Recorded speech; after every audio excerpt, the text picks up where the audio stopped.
Hey everybody, today I am going to quickly go through the answer key to assignment 3. So assignment 3 looked at the price elasticity of demand, price elasticity of supply, and some different applications for it. There were a lot of questions about this homework. It was one of the harder ones that we do, just because elasticity is kind of a weird concept and something that, and the applications are a little bit weird. It's a little more math than we've done so far. And so let's get after it. So I'm going to go ahead and use the board here. The first problem is the cafe featured coffee drink problem. So this one says that a cafe manager decides to lower the price of the featured coffee drink from $3, so that's our first price, to $2, right? And the cafe manager then finds that sales during the week increases from a quantity of 240 cups to a quantity of 480 cups. So already we can see how this is a price elasticity problem, right? We want to know the effect of this change in price on this change in quantity demanded. So the first thing we want to do, part A, says calculate the price elasticity of demand for the featured coffee drink. So to do that, we want to go ahead and find the percent change in quantity demanded and then divide it by the percent change in price. And so first we have to find the percent change in quantity demanded.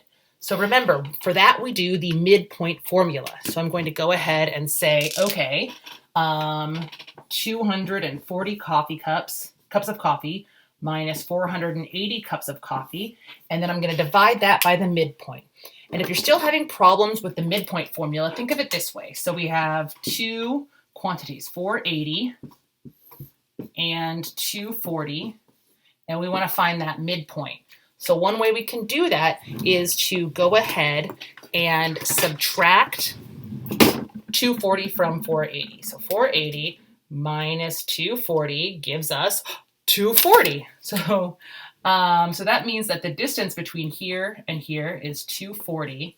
So halfway between those 2 points, this part would be 120 and 120. So we can either go 480 minus 120 to get to the midpoint, or 240 plus 120 to get the midpoint. Either way, our midpoint is going to be 360. So back to our percent change formula, 240 minus 480 divided by 360 is how we will calculate our percent change in quantity demanded.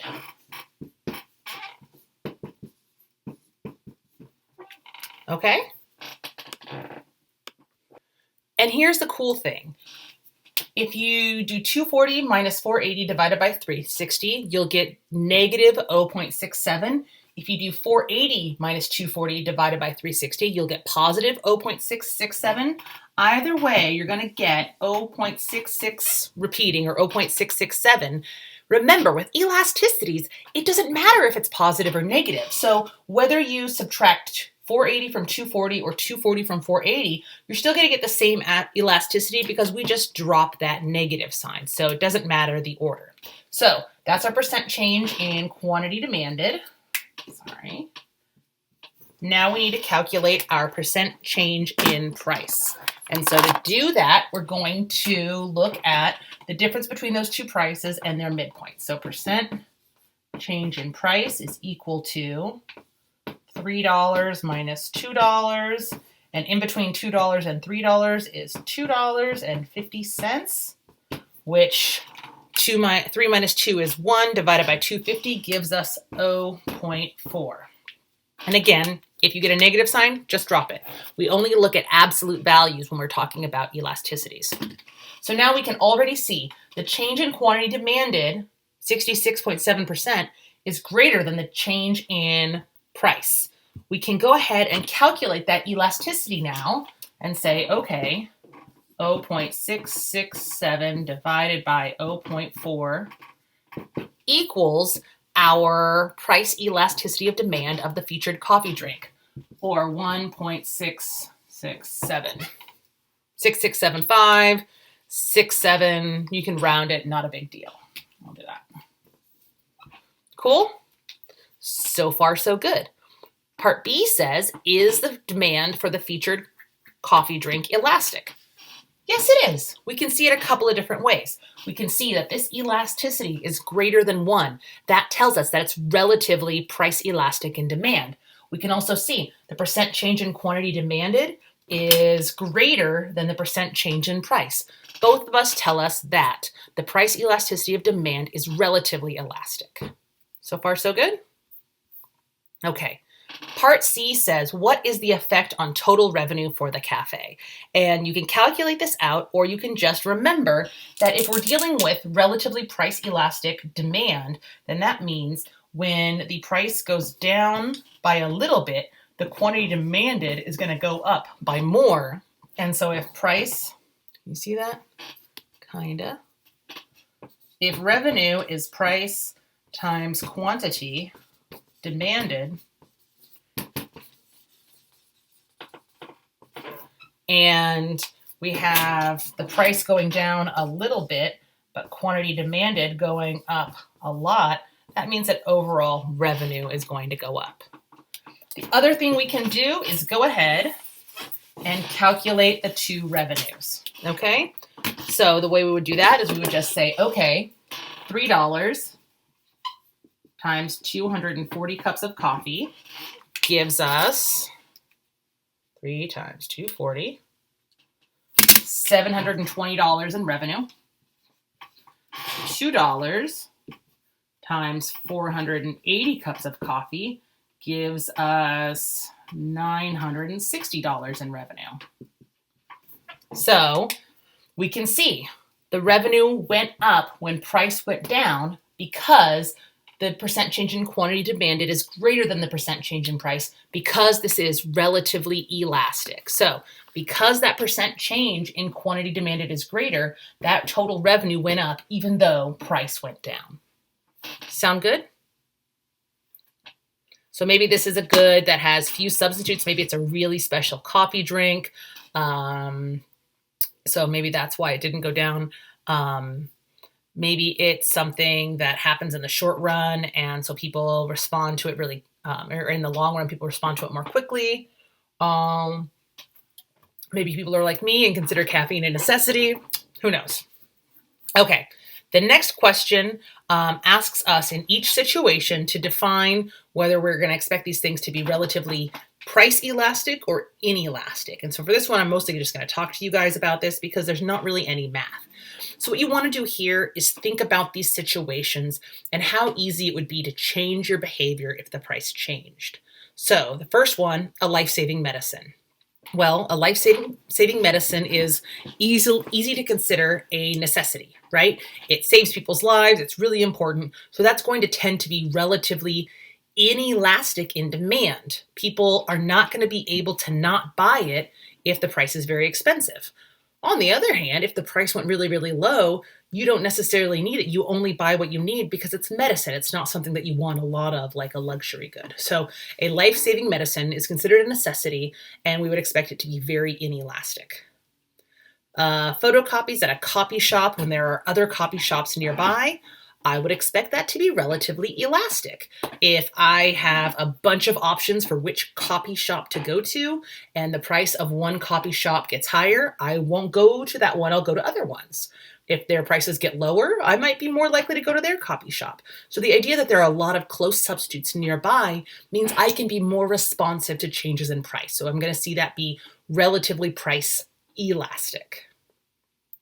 Water you buy from the local utility company is a little bit of one of the more tricky ones. Some people get confused by this because for one thing, there are substitutes for water, right? There are other things you can drink besides water from the tap. You can drink bottled water, you can drink soda, you can drink coffee, you can drink tea. But water from the tap is hard to substitute for. First of all, almost every city in the United States and county and municipality has one provider of water service, right? There's one water utility. And that's because otherwise there would be, tens of water pipes running from every house. It would be really complicated, it'd be really expensive, right? Every company who provides water to your house would have to have drains and pipes running to every house. Also, so there's only one company providing it. There's not a lot of substitutes. Also, if you think about water coming from the tap into your glass, that's one thing. What about the water that runs into your kitchen sink to wash dishes with? Or the water that runs into your shower or into your clothes washer? That water is really hard to replace. And so there aren't a lot of substitutes for a shower, right? You aren't going to go to the store and buy a big, 10-gallon jug of water and then hook it up in your bathroom to take a shower. So we're going to expect water you buy from the utility company to be pretty inelastic in price. You're not going to respond very much, and the evidence bears this out. Utilities tend to have really low price elasticities, like somewhere below 0.5. And that's because there's not a lot of options. There's not a substitute for electricity. There's not a substitute for water. D is flights to Cancun. This is pretty straightforward. We expect flights to Cancun to be a luxury, so we expect them to be pretty price elastic in demand. If the price goes up, we stop buying them. If the price goes down, I don't know, maybe I will wear a face mask on an airplane for 6 hours or 8 hours so I can go on vacation, right? Does that make sense? Cool. 3 continues that same conversation, only now we're asking the question, do customers who visit convenience stores at 3 a.m. have a price elasticity of demand that is more or less elastic than those who visit at 3 p.m.? Why or why not? And here you want to think about what your options are at those 2 different times in terms of substitutes. And so if there's something that you decide you decide you really want some Takis, right? And it's 3 p.m. and you go and the bag of Takis is $8. Oh my gosh, that's so expensive.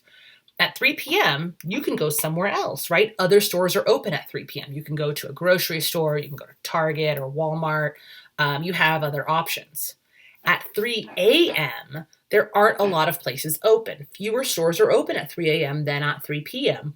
And so we expect the price elasticity of demand to be greater at 3 p.m.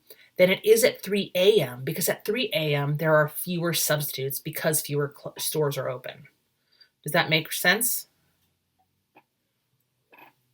If not, let me know, comment, and we will talk about it some more, okay? All right. Next up, number 4, consider a public policy aimed at reducing smoking. Studies indicate that the price elasticity of demand for cigarettes is about 0.8. So if a price of cigarettes currently costs $5 and the government wants to reduce smoking by 20%, how much should it increase the price of a pack of cigarettes by? So this question was a little bit difficult, and what it's getting at is the same relationship we've looked at before, right? So let's go back to the formula for our price elasticity of demand and see what we have. So remember that percent change in quantity demanded divided by percent change in price gives us our price elasticity of demand. Now, the problem tells us that the price elasticity of demand for cigarettes is 0.8. And the problem tells us that a pack of cigarette costs $5 and the government wants to reduce smoking by 20%. So what that's saying is the government wants to change the quantity demanded by 20%. And we currently have a price of $5. So what we need to find is what would the percent change in price be in this situation, given the price elasticity of demand and given the percent change in quantity desired. We just need to solve for that percent change in price. Does that kind of make sense? So what we would do then is divide or multiply both sides by percent change in price.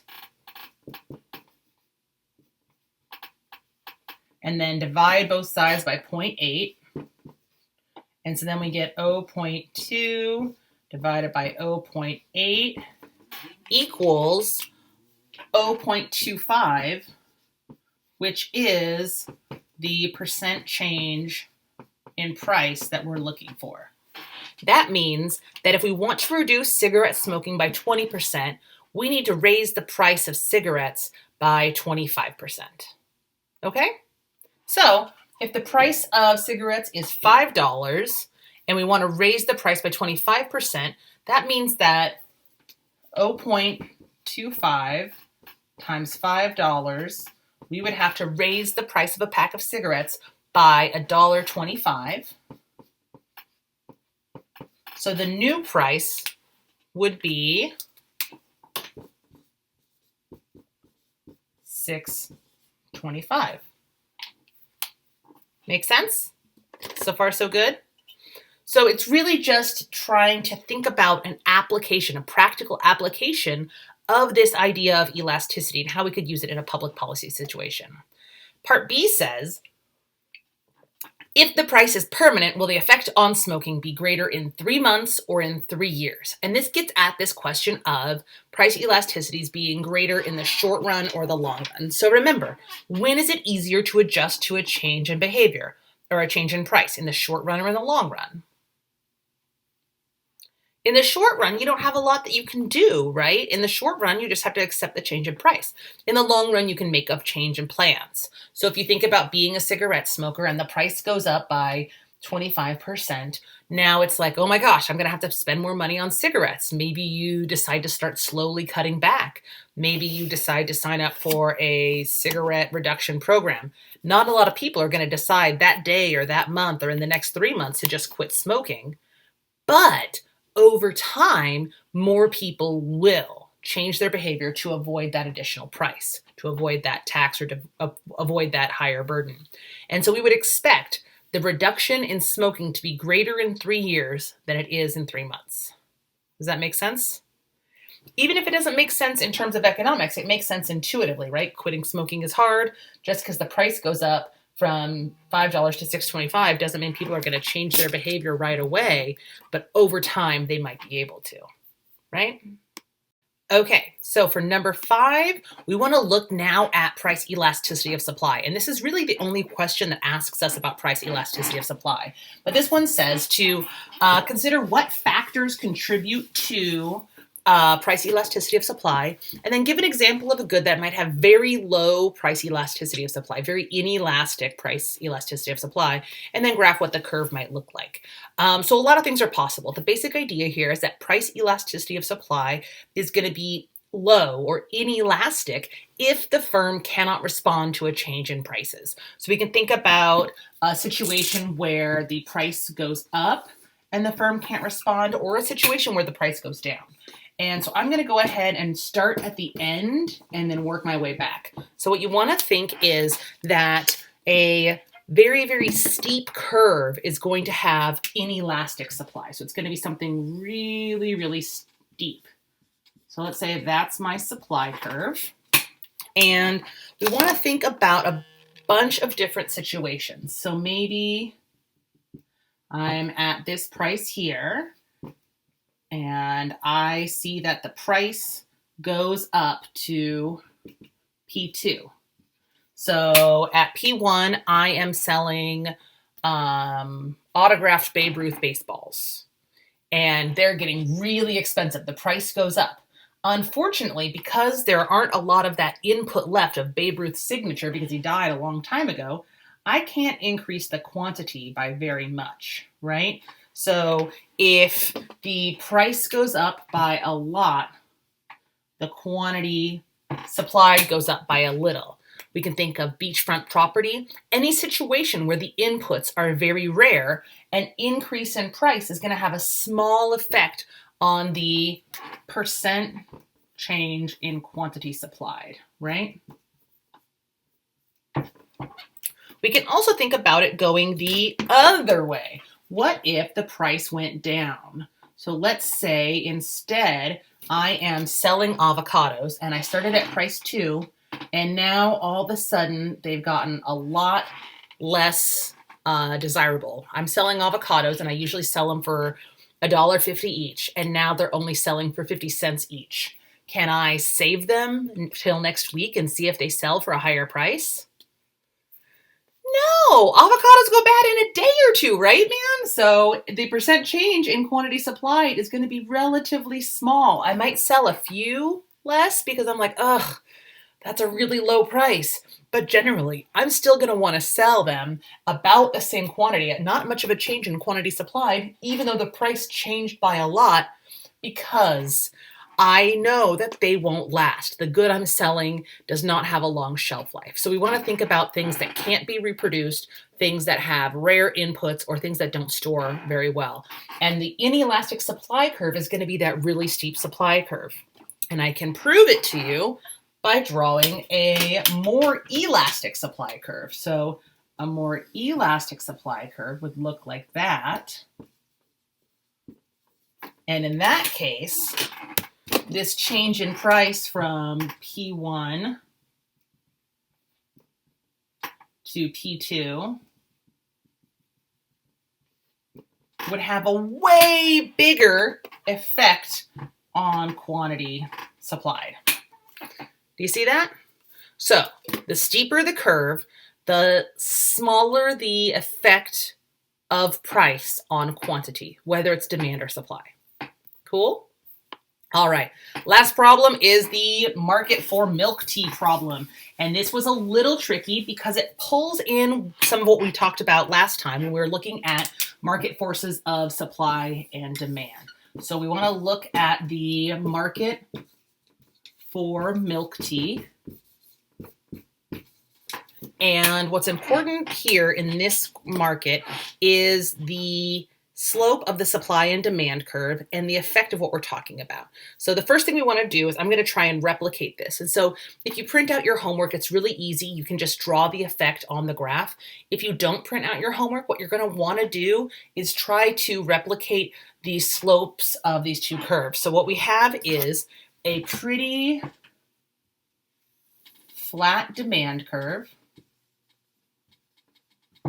and then a fairly steep supply curve. Right, looks like that. Okay.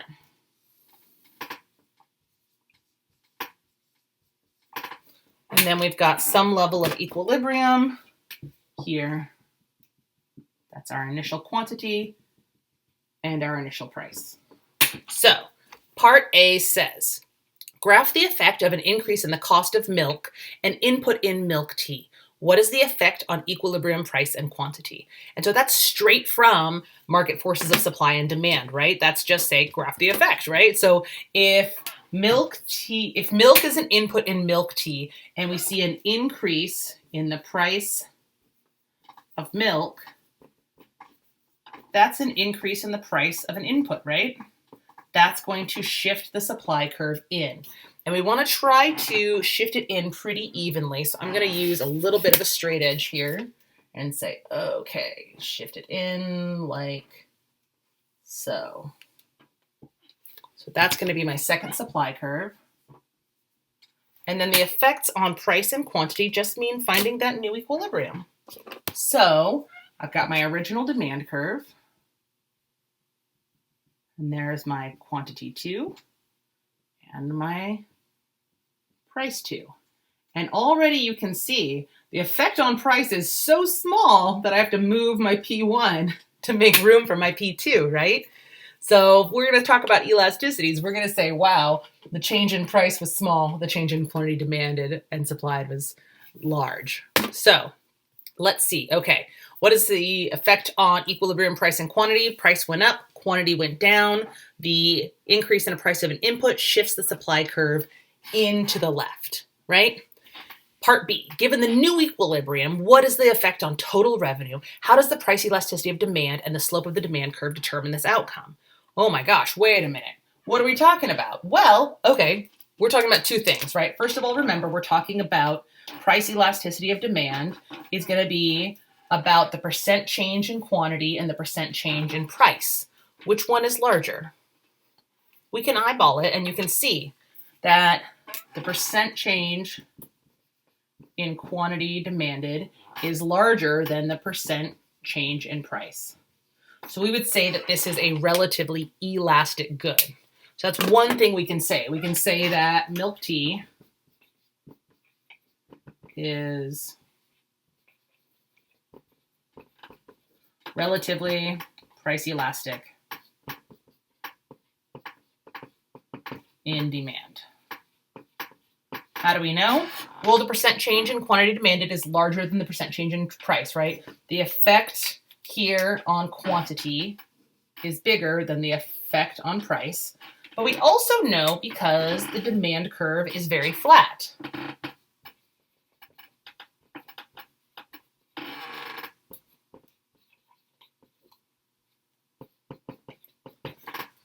We can also look at the revenue boxes, and that's what we did with the in-class activity, talking about drug interdiction, talking about trying to reduce the quantity of drug-related activity on the marketplace. So we can look at the size of the revenue for milk tea before, and that's just price times quantity. So that's going to be this rectangle here. And the size of revenue afterwards. So now we're going to be, after the change in supply, we're going to be at quantity 2 and price 2. And so what that means is when the supply moved in, we lost all of this revenue and we gained this revenue. So even without knowing the numbers, even without knowing the exact number of price, what price 1 was, what price 2 was, even without knowing the exact percent change in quantity demanded, we can see that we lost more revenue from a decrease in quantity than we gained from an increase in price. So the flat demand curve, the larger effect on quantity relative to price, and the size of these rectangles, the fact that we're seeing this curve shift in on this very, very flat demand curve, all tell us that this is a pretty price elastic good. Milk tea has a lot of substitutes probably, and so that means that when it gets more expensive, people substitute away from it very easily, meaning that there's going to be a total loss in revenue overall as that quantity decreases by more than the price increases by. So hopefully that makes sense. Let me know what you think. Hit me up on the discussions. Otherwise, I will see you all next time. Thanks.